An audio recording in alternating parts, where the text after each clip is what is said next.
I thought I had it all figured out. 20 years, that's how long we'd been married. 20 years of building something I believed was unshakable. We met when we were 23, two kids who didn't know anything about life except that we wanted to face it together. She had this laugh that could fill a room, this way of looking at me like I was the only person who mattered. I fell hard. We both did. The wedding came fast, 6 months after we met. Everyone said we were rushing, that we were too young, that we didn't know what we were doing. But we didn't care. We were in love, and that felt like enough. Then came the kids. First our son, 17 now, tall and quiet like me. Then our daughter, 15, sharp-tongued and fiercely protective of the people she loves. They were everything. And I worked my ass off to give them everything, too. I climbed the corporate ladder, pulled 60-hour weeks, missed soccer games and dance recitals because someone had to pay for the 4-bedroom house in the suburbs, the private school tuition, the family vacations to Disney and the beach. I wanted them to have what I didn't growing up: stability, comfort, opportunity. And I wanted her to have the life she deserved. She never had to work a single day. She stayed home, raised the kids, kept the house. That was the deal. That was our life. And I thought she was happy. I thought we were happy. But somewhere along the way, things shifted. It was subtle at first, so subtle I convinced myself I was imagining it. She stopped kissing me goodbye in the mornings, stopped asking about my day, started spending more time on her phone, always angled away from me, always quick to lock the screen when I walked by. When I'd reach for her hand, she'd pull away. When I'd suggest a date night, she'd sigh and say she was tired. I told myself it was just a phase. Marriage gets monotonous after 20 years, right? We weren't 23 anymore. We had responsibilities, stress, kids who needed us. Maybe she was just overwhelmed. Maybe I wasn't paying enough attention. Maybe I needed to try harder. So when she came to me on a Tuesday evening and said she needed a break, I didn't hesitate. A girl's trip, she called it, speaking softly as we sat on the couch. Her and a few close friends heading up to some resort town a couple hours away for the weekend. She said she was feeling burnt out, suffocated by the routine, that she needed to reconnect with herself. She needed space to breathe, to remember who she was outside of being a wife and a mother. "I just need some me time," she said, her voice soft and pleading. "Just a weekend, please." I didn't even think twice. "Of course," I told her. "You should go, you deserve a break." I encouraged it. I wanted to be the supportive husband, the understanding partner who didn't make her feel guilty for needing a break. I even helped her pack that Thursday night. That Friday morning, she kissed the kids goodbye, gave me a quick hug, and walked out the door with her suitcase and a smile on her face. I stood in the driveway and watched her drive away, telling myself this was good for her, good for us. I had no idea. I just watched my wife leave to spend the weekend with another man. That Friday night, I sat on the couch with the kids, scrolling through takeout menus, trying to fill the strange emptiness that had settled over the house. She'd only been gone a few hours, but something felt off. Wrong. I kept glancing at my phone, waiting for a text that never came. The kids didn't seem to notice. My son was upstairs gaming with his friends. My daughter was curled up beside me, half watching some reality show, half scrolling through her own phone. I told myself I was being paranoid. She was fine. She was with her friends. She was recharging. But deep down, in a place I didn't want to acknowledge, I knew something had changed. I just didn't know how bad it was yet. Saturday dragged. I woke up to an empty bed, made breakfast for the kids, tried to distract myself with chores and errands. But my mind kept wandering back to her. Was she having fun? Was she thinking about us? Did she miss me at all? By mid-afternoon, the kids were getting restless. My daughter was sprawled on the couch complaining about being bored. My son had been in his room all day. The house felt too quiet, too still. I was scrolling through my phone for the 100th time when the idea hit me. Why not surprise her? It seemed perfect. Romantic, even. I'd drive up to the resort with the kids, bring flowers, maybe take her out to dinner. Show her I cared. Show her I was thinking about her. Maybe it would remind her of the early days when I used to surprise her all the time. "Hey," I called out to the kids. "How would you guys feel about taking a drive up to see Mom?" My daughter's face lit up. "Really? Like surprise her?" she asked excitedly. "Yeah, what do you think?" I replied. "Yes, she's gonna freak out," she said, already off the couch, running upstairs to tell her brother. Within 20 minutes, we were in the car. The kids were excited, buzzing with anticipation in the backseat. My son kept joking about how shocked she'd be. My daughter was already planning what she'd say when she saw her. I felt good, proud even. I was doing something thoughtful, something unexpected. I was being the kind of husband who didn't take his wife for granted. The 2-hour drive passed quickly. We talked, laughed, listened to music. For the first time in weeks, things felt normal, like we were a family again. We pulled into the resort parking lot around 5 o'clock. The place was upscale, stone facades, manicured gardens, a lobby with floor-to-ceiling windows that overlooked a lake. I parked near the entrance and turned to the kids. "Wait here for a second," I told them. "Let me find out what room she's in and then we'll go surprise her." They nodded, still grinning. I walked through the sliding glass doors into the lobby. Soft jazz played overhead. The lighting was dim and warm, designed to feel intimate, luxurious. I scanned the space, looking for the front desk when I saw her. She was standing near the bar, with a man. At first, I didn't process it. My brain couldn't make sense of what I was seeing. Maybe it was one of her friend's husbands. Maybe they'd all decided to bring their partners last minute. Maybe. Then she leaned into him. His arm slid around her waist, pulling her close. She tilted her head up toward him, smiling in a way I hadn't seen in months. And then she kissed him. Not a polite peck, not an accidental brush of lips. A real kiss. Deep, familiar. The kind of kiss that comes from intimacy, from history, from something far beyond a drunken mistake. The world stopped. I couldn't hear the music anymore. Couldn't hear the conversations around me. All I could hear was the sound of my own heartbeat pounding in my ears, loud and violent, like it was trying to break through my chest. My fists clenched. My vision narrowed. Every instinct in my body screamed at me to move, to charge across that lobby, to rip him away from her and destroy him. To make him feel a fraction of the pain that was tearing through me in that moment. I took a step forward. Then I heard my daughter's voice behind me. "Dad," she called out. I froze. I turned around. She was standing in the doorway, my son right behind her, and they'd seen it. Both of them. Their faces said everything. My daughter's eyes were wide, filling with tears. My son's jaw was clenched so tight I could see the muscle twitching. "Dad," my daughter whispered again, her voice breaking. "That's Mom." Something inside me snapped. Not into rage, into something colder, sharper, more focused. I pulled out my phone, opened the camera, and started recording. My hands were steady. I zoomed in just enough to capture her face, his face, the way their bodies fit together, the way she laughed at something he said. 30 seconds. That's all I needed. Then I turned to my kids.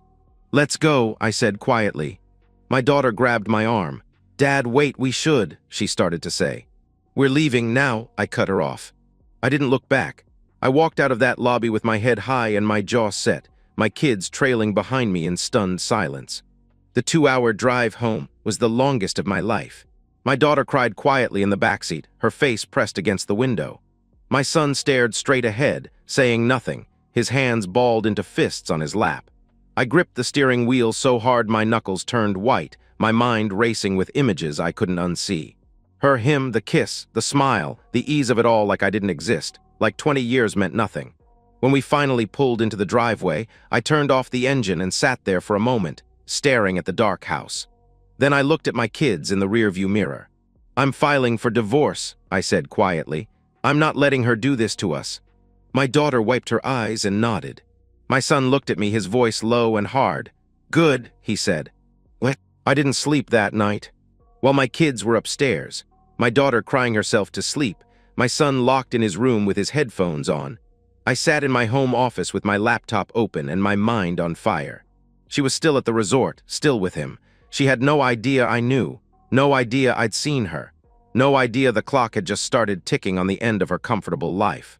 And I was going to use every second of her ignorance to my advantage. First, money. I logged into our joint bank accounts, the ones I'd been depositing my paychecks into for 20 years.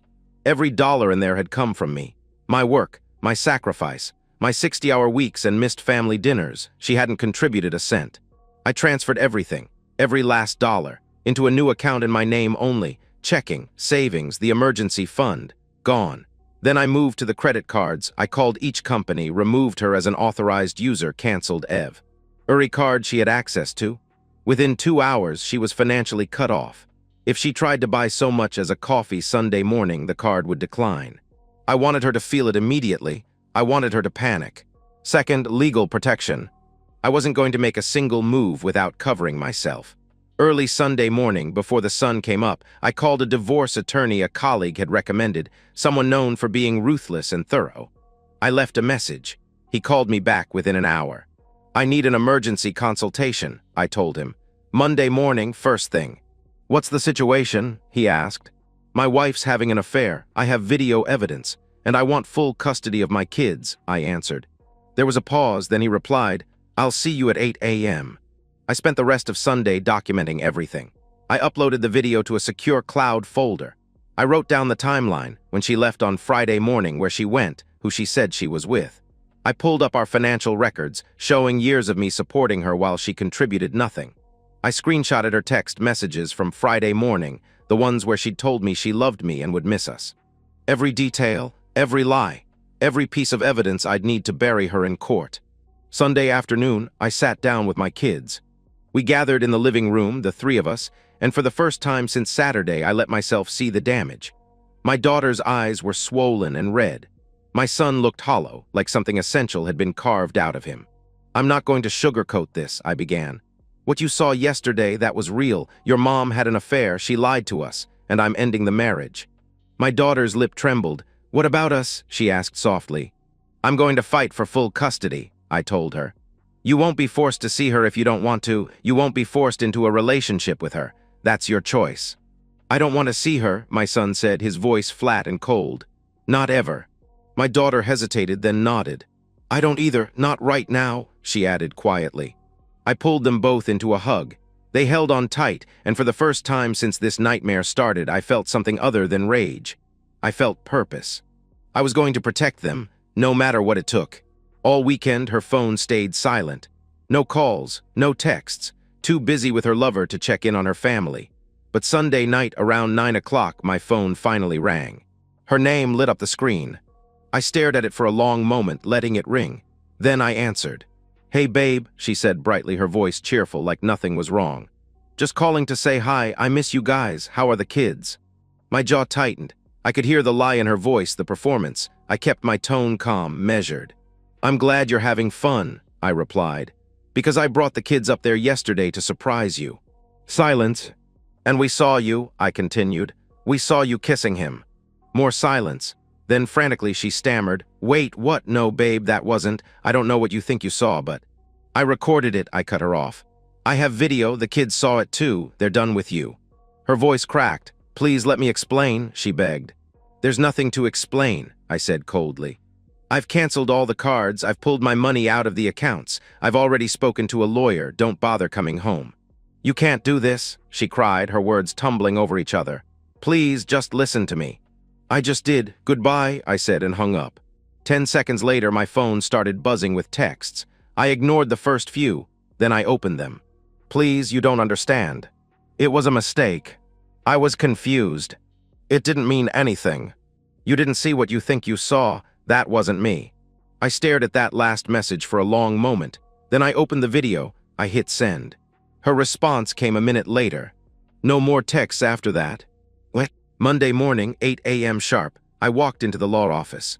The attorney was exactly what I'd hoped for, mid-50s, sharp suit, no-nonsense expression. He shook my hand, gestured to a chair, and got straight to business. Show me what you have, he said. I pulled out my phone and played the video. He watched without expression, his eyes focused, professional. When it ended, he leaned back in his chair and nodded. This is clean, clear, undeniable, he said. You've got everything you need. What about custody? I asked. With this evidence and your financial contribution to the household, full custody is very likely, he explained. Especially if the kids are old enough to express their preference to the judge. How old are they? 17 and 15, I answered. Perfect, he replied. At those ages, their voices carry significant weight. If they don't want to see her, the court will respect that. Relief washed over me. How fast can we move? I asked. I'll file the paperwork today. He said, she'll be served by the end of the week, but I need to warn you. He leaned forward, his expression serious. She's going to fight this. She's going to beg, manipulate, maybe even threaten. Stay strong. Don't engage emotionally. Let me handle it. I nodded. I'm ready, I told him. That evening, I was in the kitchen with the kids when the front door opened. She walked in around 6 o'clock, looking like she'd been through hell. Her hair was a mess. Her eyes were red and swollen. She'd clearly driven straight back from the resort after realizing her cards didn't work and her bank accounts were empty. The three of us were sitting at the table, eating dinner. No one looked at her. Please, she said, her voice trembling. Please let me explain. I didn't turn around. I didn't even look up from my plate. "There's nothing to explain," I said flatly. She took a step closer. "It was a mistake, I was stupid. I don't love him, I love you, I love this family," she pleaded. My daughter looked up at her, and for the first time I saw real anger in her eyes. "You kissed him, Mom," she said sharply. "We saw you." My wife's face crumpled. She reached for my daughter's hand. "Sweetie, please," she began. My daughter pulled away. "Don't touch me," she said coldly. My son kept eating, his eyes fixed on his plate, refusing to even acknowledge her presence. She turned to me, desperate now. "What do you want me to do?" she asked frantically. "I'll do anything. I'll go to therapy. I'll cut him off completely. I want a divorce," I interrupted, my voice like ice. "I've already filed. You'll be served the papers by the end of this week." Her breath hitched. "You can't take my kids from me," she protested. "They don't want you," I stated. "Ask them yourself." She looked at my daughter, then my son. Both of them refused to meet her eyes. "Get out," I said quietly. "Where am I supposed to go?" she cried. "I don't have any money. You took everything." I finally turned to look at her. "You should have thought of that before you decided to mess with someone else," I said bluntly. The bluntness of it shocked her into silence.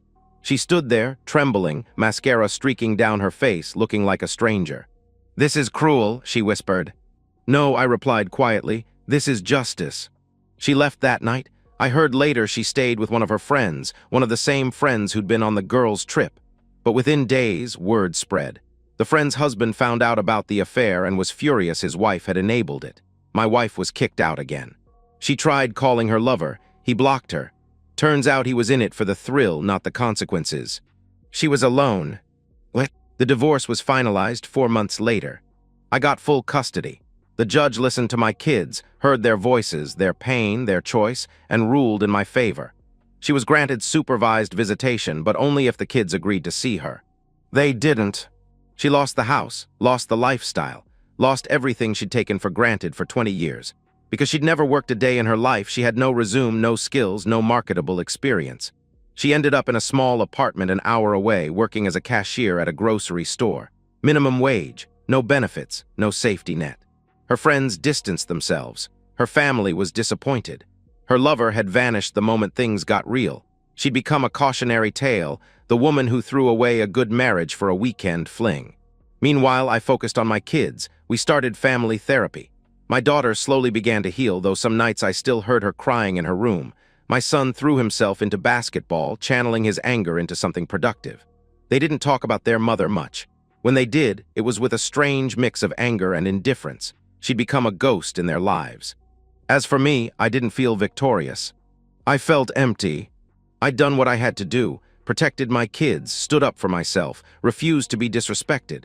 But the marriage I thought I had, the life I thought I'd built, had been a lie, and that realization haunted me more than the affair itself. How long had she been unhappy? How long had she been planning this? Had she ever really loved me, or had I just been convenient, a provider, a safety net, someone to build a life with while she waited for something better? I'd never know, and I'd stopped asking. 6 months after the divorce was finalized, she called me. I almost didn't answer, but something made me pick up. Her voice was small, broken. "I just wanted to say I'm sorry," she said quietly, "for everything." I didn't respond right away. Then quietly I replied, "I know."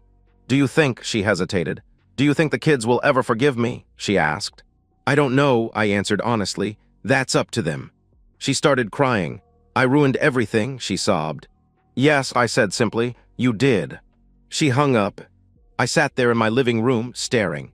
At the phone, thinking about the 20 years we'd spent together. The good times, the bad times, the moment it all fell apart. I didn't regret what I did, but I didn't feel good about it either. I just felt finished. People ask me if I regret how I handled it, if I think I was too harsh, if I should have given her a second chance.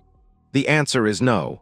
She didn't cheat on me once in a moment of weakness. She planned it. She lied. She packed her bags, kissed our kids goodbye, and spent a weekend with another man, and when I caught her, she didn't confess, she denied it. She gaslit me. She only admitted the truth when I showed her the video. That's not a mistake, that's a choice.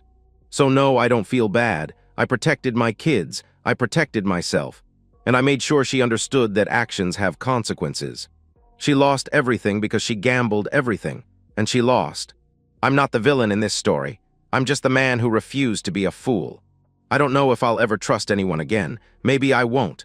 Maybe this broke something in me that can't be fixed. But I know one thing, I'll never let anyone disrespect me like that again. And neither should you. If someone shows you who they really are, believe them.